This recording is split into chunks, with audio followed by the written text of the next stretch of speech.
Hello students, इसके पहले हम लोग ने देखा था कि हमारा क्लासिफिकेशन देखा था हमने क्रोमेटोग्राफी का।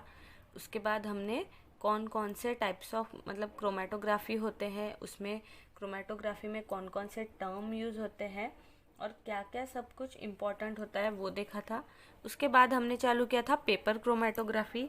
पेपर क्रोमेटोग्राफी में हमने टाइप ऑफ पेपर कैसा होना चाहिए, उसके बाद हम लोग जो सॉल्वेंट यूज़ करते हैं वो कैसा होना चाहिए, उसके बाद उसका डिटेक्शन कैसे होता है, ये सब जनरल देखा था। ठीक है, अब वो जनरल होने के बाद उसके बाद हम लोग पर्टिकुलरली आते हैं कि पेपर क्रोमेटोग्राफी के एपरेटस पे। ठीक है, एपरेटस और पेपर डेवलपमेंट मतलब जो हमारा क्रोमेटोग्राम मतलब जो पेपर पे जो सेपरेट हुए वाले सब्सटेंस आएंगे उसको हम लोग क्या बोलते हैं, क्रोमेटोग्राम।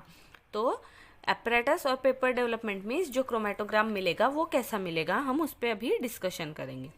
तो देखो, सबसे पहले तो एपरेटस देखने के लिए पहले ये जान लेते हैं कि जो पेपर क्रोमेटोग्राफी है हमारी, पेपर क्रोमेटोग्राफी भी कितने टाइप्स की होती है, 4 टाइप्स की होती है। ठीक है, paper chromatography are of 4 types की होती है। उसमें जो पहला है वो है हमारा असेंडिंग पेपर क्रोमेटोग्राफी।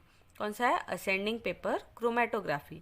उसके बाद आता है हमारा descending paper chromatography. Descending paper chromatography उसके बाद है रेडियल और सर्कुलर क्रोमेटोग्राफी, और जो फोर्थ है वो है 2 डायमेंशनल क्रोमेटोग्राफी। ठीक है, अब असेंडिंग पेपर क्रोमेटोग्राफी हम लोग इसके नाम से ही मतलब हम अंदाज़ा लगा सकते हैं। असेंडिंग है मतलब जो हमारा सैंपल रन होने वाला है वो कैसे होने वाला है, नीचे से ऊपर।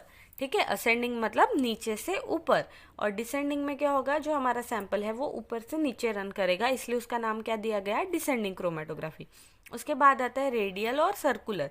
रेडियल और circular means in a circular way, जो हमारा सेपरेशन होगा वो कैसे सर्कुलर वे में होगा। और 2 डायमेंशनल क्रोमेटोग्राफी मतलब हम लोग पहले सैंपल को एक टाइप से रन करेंगे, फिर वही सैंपल को उसी पेपर पे दूसरे टाइप से रन करेंगे, तो उसको बोलते हैं हम लोग 2 डायमेंशनल क्रोमेटोग्राफी। ठीक है, अब इन जो चारों जो टेक्निक्स है इसमें सबसे ज़्यादा जो यूज़ होती है वो है असेंडिंग एंड डिसेंडिंग क्रोमेटोग्राफी, क्योंकि असेंडिंग और डिसेंडिंग क्रोमेटोग्राफी के जो रिजल्ट्स है वो बहुत ज़्यादा अच्छे होते हैं, और ये बहुत इजी टेक्निक है और जल्दी से जल्दी हम लोग इसको परफॉर्म कर सकते हैं और इजी है समझने के लिए।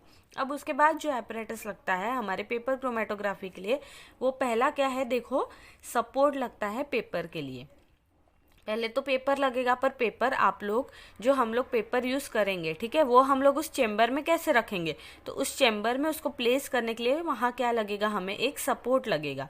उसके साथ साथ हम एक सॉल्वेंट ट्रो मीन्स एक ऐसा आप बोल सकते हैं कॉलम टाइप, या एक ऐसी चीज़ जिसमें हम लोग हमारा सॉल्वेंट रख सके। उसके बाद एक लगेगा हमें air tight chamber. Air tight chamber means जिसके वजह से क्या हो सके, हम लोग वहाँ जो हमारा सॉल्वेंट है वो इवेपोरेट ना हो और उसके सब्सटेंस क्या मतलब इवेपोरेशन ना हो उसका और वहीं रहे, इसके लिए हमें क्या लगेगा, एक एयर टाइट चेम्बर। तो ये 3 चीज़ है जो हमें कोई भी पेपर क्रोमेटोग्राफी में लगेगी। एक तो लगेगा हमें पेपर के लिए support, second is the solvent draw, and third is air tight chamber. ये जो आपको यहाँ सेटअप दिख रहा है, ये सेटअप किसका है, ये असेंडिंग क्रोमेटोग्राफी का सेटअप है। देखो ये क्या है, ये जो है this is the support for paper. ये क्लिप टाइप है, यहाँ हम क्या कर रहे हैं, हमारे पेपर को अटैच करके रखा हुआ है। और ये जो है ये क्या है, this is the air tight chamber. ये जो चेम्बर दिख रहा है एक्चुअली वो ग्लास का बना हुआ होता है, मैक्सिमम टाइम ग्लास का ही बना हुआ होता है, जिससे कि हम लोग देख सकते हैं कि हमारा सैंपल कैसे और कहाँ तक रन हो रहा है। उसके बाद ये जो है लीड मतलब कवर, मतलब एयर टाइट चेम्बर है तो हमें चेम्बर को कवर करना पड़ेगा, इसलिए उसकी लीड है। हम लोग ये कौन सा टेक्निक है, दिस इज द असेंडिंग है, इसलिए देखो ये नीचे जो है चेम्बर में ये क्या है, हमारा सॉल्वेंट। हमें जो सॉल्वेंट यूज़ करना है हम वो सॉल्वेंट यहाँ पोर करके रखते हैं। सबसे पहले क्या होता है, जैसे कि हमें अभी हमारी असेंडिंग पेपर क्रोमेटोग्राफी स्टार्ट करनी है। असेंडिंग पेपर क्रोमेटोग्राफी स्टार्ट करने के लिए हम लोग सबसे पहले क्या लेंगे, एक पर्टिकुलर शेप और साइज़ का पेपर लेंगे। पेपर किस पे डिपेंड होगा, हमें कैसे सेपरेशन करना है, क्या सेपरेट करना है और हमारा चेम्बर कैसा है। उस पर हमारा पेपर का साइज डिपेंड करेगा, ठीक है। अब हम लोग पहले क्या लेंगे, वो पेपर लेंगे। पेपर पे यहाँ ये जो आपको ब्लू लाइन दिख रही है, पेपर है, पेपर डीप हुआ है सॉल्वेंट में, ठीक है। इसके ऊपर कहीं तो भी यहाँ हम लोग पेंसिल से एक स्पॉट बना लेते हैं, ठीक है। पेंसिल से, या समझो ऐसा हमारा जो मतलब वो इतना विजिबल नहीं होना चाहिए, पर हमें पता होना चाहिए कि हमने वहाँ सैंपल लोड किया है। सैंपल लोड मीन्स हमने वहाँ सैंपल को डाला है, ठीक है। तो सैंपल डालने के लिए मैंने बताया था आपको, हम लोग क्या यूज़ करते हैं, आइदर माइक्रोपिपेट, या तो एक प्लैटिनम लूप, या तो क्या था हमारा कैपिलरी ट्यूब। इनमें से कुछ भी यूज़ करके हम लोग एक ड्रॉप मतलब 1 ड्रॉप ऑफ सैंपल यहाँ हम लोग लोड करते हैं, ठीक है। उसके बाद ये पेपर हम लोग इस क्लिप से अटैच करके, ये क्या है, सपोर्ट है, मतलब ये जो है आपके चेम्बर में अटैच हो जाएगा, और इस पे हम लोग हमारा पेपर अटैच करके उसको इस वे से सॉल्वेंट में डीप करते हैं कि जो हमारा स्पॉट है, अगर समझो फॉर एग्जाम्पल ये जो ब्लू लाइन है इसके जस्ट थोड़े अबव यहाँ हमारा सैंपल है, तो उसके नीचे मतलब जो हमारा सैंपल है वो सॉल्वेंट में डीप नहीं होना चाहिए। जो हमारा सैंपल, हमने जहाँ सैंपल लोड किया है वो हमारा सॉल्वेंट में डीप नहीं होना चाहिए। सॉल्वेंट के थोड़े ऊपर हमारा हम सैंपल लोड करेंगे, और उसके बाद फिर पेपर को इतना हम लोग सॉल्वेंट में डीप करके रखते हैं, और उसके बाद हम लोग जो असेंडिंग पेपर क्रोमेटोग्राफी की टेक्निक है वो स्टार्ट करते हैं।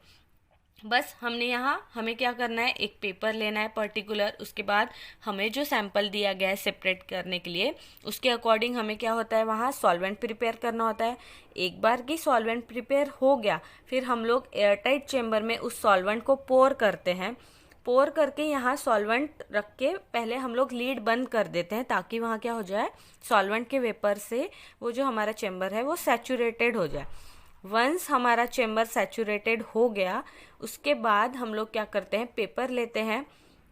पेपर पे अगर हमें लगता है पेपर में इम्प्यूरिटी है, तो हम लोग उसको क्या करते हैं, डाइल्यूट HCl से वॉश करते हैं, ड्राई करते हैं। उसके बाद हम लोग उस पर क्या करते हैं, हमारा सैंपल लोड करते हैं। सैंपल लोड करने के बाद हम लोग यहाँ उसको जो है हमारा चेम्बर उसमें डीप करेंगे। डीप इस वजह से करेंगे कि हमारा जो सैंपल स्पॉट है वो क्या होना चाहिए, वो हमारा थोड़ा सॉल्वेंट से ऊपर होना चाहिए, मतलब हम लोग उसको सॉल्वेंट में डीप नहीं करेंगे। अगर देखो फॉर एग्जांपल अगर ये हमारा पेपर है, तो ये ओरिजिन मीन्स एक ऐसी लाइन जहाँ पे हमने हमारा सैंपल स्पॉट किया है, उसके नीचे हम लोग यहाँ तक सॉल्वेंट में उसको डीप करते हैं। फिर हम लोग सैंपल रन होने के लिए अलाउ करते हैं। फिर हमारा सैंपल इस वे से, फॉर एग्जांपल हमारे जो सैंपल है उसमें 3 सैंपल है, एक रेड, पर्पल, ब्लू, तो वो इस वे से सेपरेट होगा। और यहाँ सॉल्वेंट फ्रंट मीन्स व्हाट, कि हमारा जो सॉल्वेंट है वो कहाँ तक रन हुआ है। हमें इसीलिए पेपर क्रोमेटोग्राफी परफॉर्म करते वक्त, असेंडिंग या डिसेंडिंग पेपर क्रोमेटोग्राफी परफॉर्म करते वक्त हमें वहाँ पूरा ध्यान रखना होता है, क्योंकि हमारा सॉल्वेंट इस पेपर के बाहर नहीं जाना चाहिए, इस पेपर थ्रू नहीं जाना चाहिए। अगर वो बाहर चले गया तो हमारा जो सैंपल है, हमारे सैंपल का भी लॉस हो जाएगा। इसलिए कुछ दूरी तक ही सैंपल को फ्लो होने देना है। जहाँ तक सैंपल फ्लो होगा उसको हम लोग सॉल्वेंट फ्रंट बोलते हैं, और जहाँ से स्टार्ट करते हैं वो है हमारा ओरिजिन, ठीक है।